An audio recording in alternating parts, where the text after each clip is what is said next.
Hi reader. Welcome to our channel. Book Summary. The 5 Love Languages. Author, Dr. Gary Chapman. The 5 Love Languages, the secret to love that lasts. Many marriages fail not because couples don't put in the effort, but because they are expressing their love in the wrong ways. When you learn to understand and speak your spouse's love language, you will be able to effectively express your love and truly feel loved in return.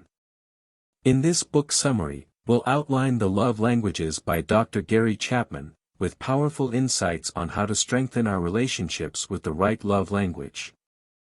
The 5 Love Languages. Overview. Like linguistics in communication, people speak different love languages.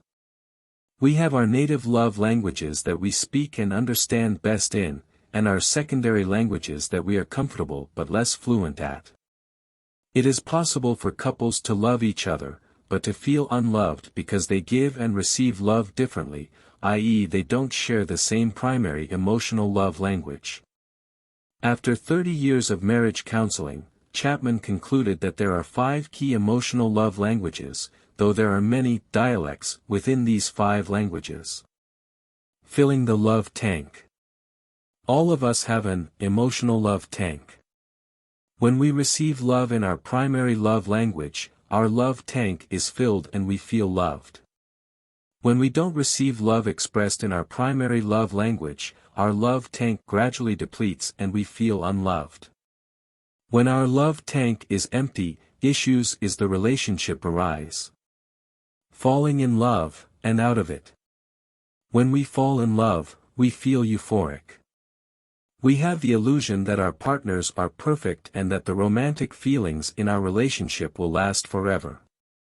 During this in-love period, which typically lasts about 2 years, we feel altruistic toward each other. We give freely because we believe our lover feels the same about us, and are equally committed to meeting our needs. When the phase eventually passes, relationship issues start to surface. To have a lasting relationship, we must learn and speak our spouse's primary love language.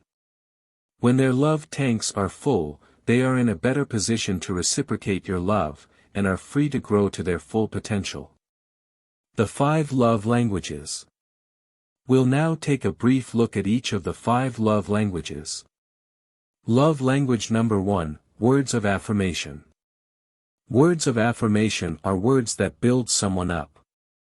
If this is your primary love language, it means the world to you when you receive unsolicited compliments. Hear the words, "I love you," and the reasons behind that love. Insults can break your heart and leave lasting scars. Love language number 2, Quality Time. If this is your primary language, you deeply value doing things together and receiving full, undivided attention from your spouse, including sharing quality conversations and activities. Distractions, postponed dates, or not being listened to can be especially hurtful to you. In the book, Dr. Chapman shares tips on how to enjoy quality conversations, especially if this is your spouse's primary love language but not yours, and then make time for quality activities. Love language number 3, Receiving Gifts. If this is your primary language, you deeply treasure a gift or gesture that shows you are being thought of, cared for, and prized above whatever was sacrificed to bring you the gift. Gifts are visual symbols of love.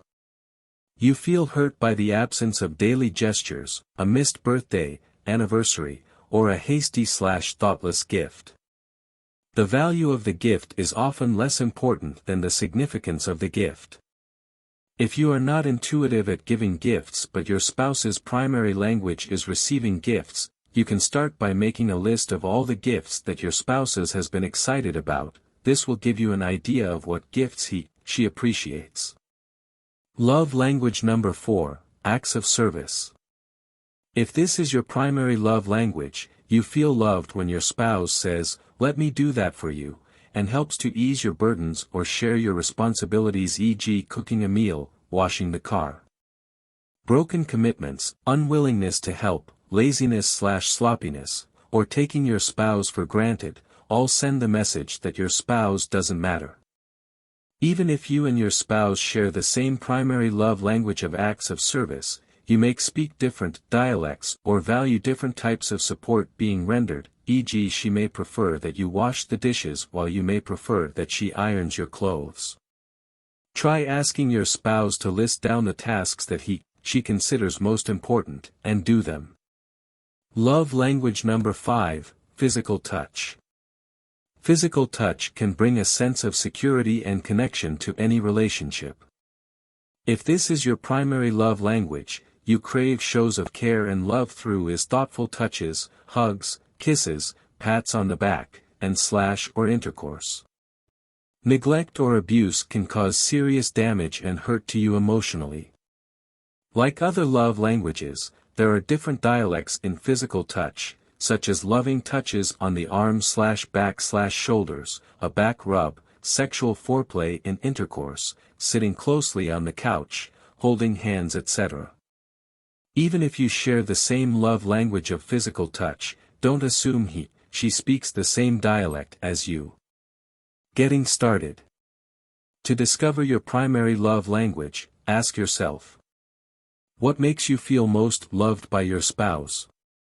What do you desire the most from your spouse?